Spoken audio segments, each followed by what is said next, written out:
Assalamualaikum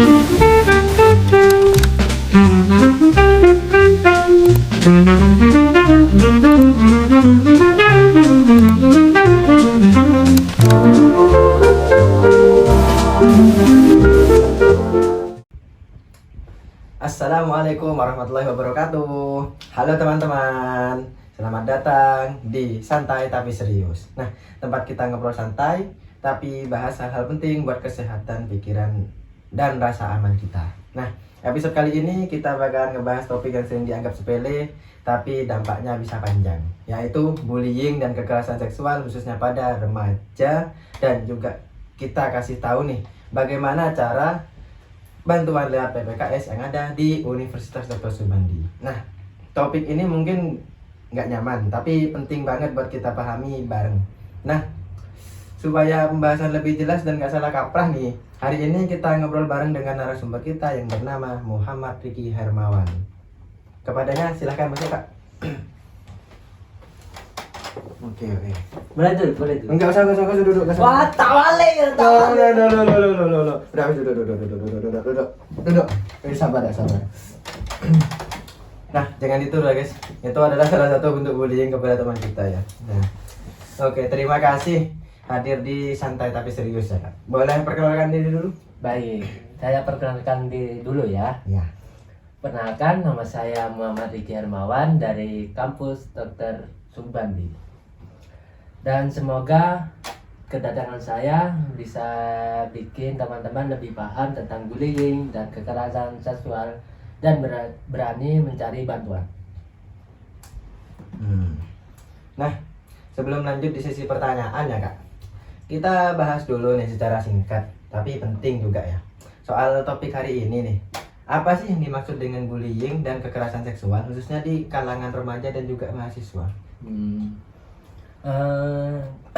Menurut saya, bullying adalah perilaku yang menyakiti orang lain yang secara sengaja dan berulang, baik lewat kata, terus tindakan maupun media sosial. Kalau sudah membuat seorang itu merasa tertekan atau dirasakan direndahkan, itu mungkin bukan bercanda lagi. Sedangkan kekerasan seksual adalah sebuah tindakan bernuansa seksual yang dilakukan tanpa sepertujuan.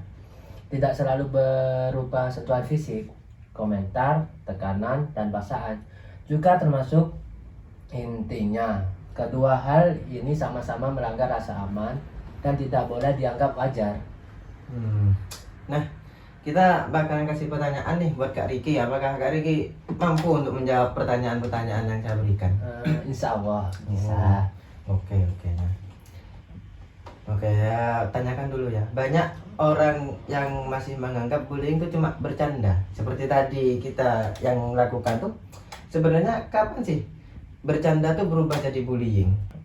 Menurut saya, bercanda itu sehat kalau semua pihak itu merasa aman. Terus, tapi kalau ada yang merasa tertekan, takut terus atau direndahkan, apalagi terjadi berulang kali, itu sudah termasuk bullying. Dampaknya gak kelihatan, tapi itu sangat membekas. Seperti itu ya. Berarti gak selalu bercanda tuh bisa bikin nyaman ya? Iya. Oke nih, ada pertanyaan lagi. Kalau misal di kalangan remaja dan mahasiswa ya, bullying paling sering muncul dalam bentuk apa sih, Kak? Soalnya kan banyak nih dalam bentuknya, dari candaan atau dengan teman gitu bisa bullying atau apa gitulah ya. Itu sebenarnya ada banyak, tapi yang paling sering lewat itu kata-kata dan sikap, ejekan, terus body shaming, terus pengucilan, sampai serangan media sosial. Sekarang justru lebih banyak karena pelaku merasa lebih aman. Oh begitu ya. Jadi banyak lah ya contohnya. Nah sekarang soal kekerasan seksual ya, banyak yang mikir harus ada sentuhan fisik dulu baru disebut kekerasan. Emang benar seperti itu kan? Enggak selalu. Oh gitu. Komentar seksual itu tanggapan yang bikin nggak nyaman, terus paksaan atau tekanan juga termasuk kekerasan seksual. kalau dilakukan tanpa sepersetujuan. Gitu. Begitu ya kak. Kakaknya sendiri haus tidak? Wah, ya haus ya. Mau minum apa? Air hangat mungkin ada. Nggak mau request yang lain dah?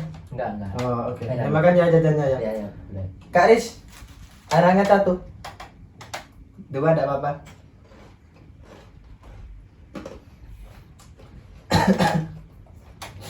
Aduh. Komisi Ya Ya kak. kak. Sambil sendiri ya Pak, ya. Makasih ya kak. Makasih ya, Kak. Oke. Oke kak. Minum dulu. Oh, iya, lupa. Oke, lanjut ya. Ya, Oke. boleh silakan. Kenapa sih korban sering memilih diam kalau dibully atau bercanda atau gimana itu? Kenapa mereka tuh lebih memilih diam? Nah, itu karena kadang itu takut disalahkan gitu Pak. Malu atau tidak percaya. Apalagi yang melakukan itu orang terdekat. Itu kadang merasa malu gitu Kak. Jadi mereka diam tuh bukan karena takut ya, berarti Iya. malu. Iya. Iya. Kebanyakan banyak yang malu Kak. Sebenarnya ya, saya ada pertanyaan nih Kak. Boleh. PPKS UDS tuh apa ya? Dan perannya apa sih buat mahasiswa tuh? Kok kakak familiar gitu dengernya? Pertanyaan yang bagus itu. PPKS itu adalah tim kampus yang menangani pencegahan dan penanganan kekerasan gitu Pak. PPKS UDS itu hadir sebagai ruang aman untuk melapor dan mendampingi korban gitu Pak. Begitu ya. Nah, kan PPKS itu seperti itu ya Kak. Nah, kalau misalnya nih ada korban atau saksi yang ingin melapor nih. Nah, kita harus mulai dari mana terlebih dahulu? Kan pasti ada tahap-tahapnya sebelum melaporkan itu. Nah, pertanyaannya bagus ya. Buat kalian jangan dipendam ya, harus lapor. Seperti di Universitas Dr. Subandi, ada Satgas PPKS UDS yang siap menerima laporan dan dampingan korban. Untuk yang bingung nih, mulai dari mana atau alurnya gimana? Yang pertama, itu kalian bisa ngiling form yang tertera di Instagram Satgas PPKS UDS. Dan yang kedua itu laporan akan diproses dan tim akan investigasi sesuai prosedur. Nah, yang ketiga itu korban akan didampingi secara psikologis, medis, maupun hukum. Kami akan memastikan korban atau hak-hak korban itu akan terlindungi dan serta prosesnya akan aman dan rahasia. Begitu ya Kak. Alur-alurnya panjang juga ya ternyata ya. Ya.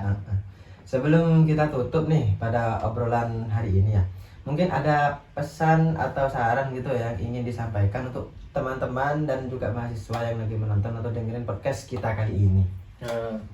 Pesan saya mungkin nggak banyak ya Kak. Jangan anggap bullying itu sebagai hal yang biasa.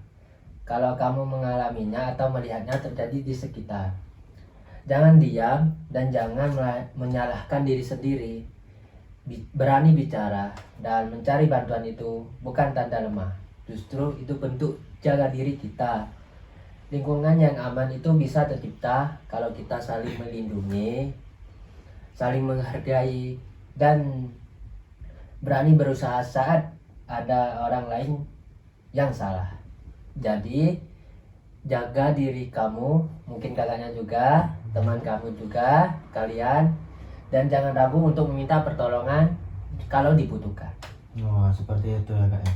Oke, dapat kita simpulkan ya guys ya dari pembahasan yang telah kita bahas kali ini tentang bullying dan juga kekerasan seksual. Jadi kita tuh jangan ragu untuk melaporkan sesuatu kalau itu memang tidak benar. Dan apalagi juga ada platform PPKS UDS. Jadi kita tuh jangan ragu dan jangan malu untuk speak up ya guys ya. Karena dari situlah kita bisa tahu kalau kamu tuh lagi kesulitan atau sedang terkena perundungan. Nah, terima kasih sudah mendengarkan obrolan di Santai Tapi Serius. Ingat, bullying dan kekerasan seksual bukan hal sepele loh. Dan kalian tidak sendirian, tetap jaga diri saling peduli dan jangan ragu buat cari bantuan. Sampai ketemu di episode berikutnya. Stay boleh, peduli tetap nomor 1. Oke. Wassalamualaikum warahmatullahi wabarakatuh. See you. See you.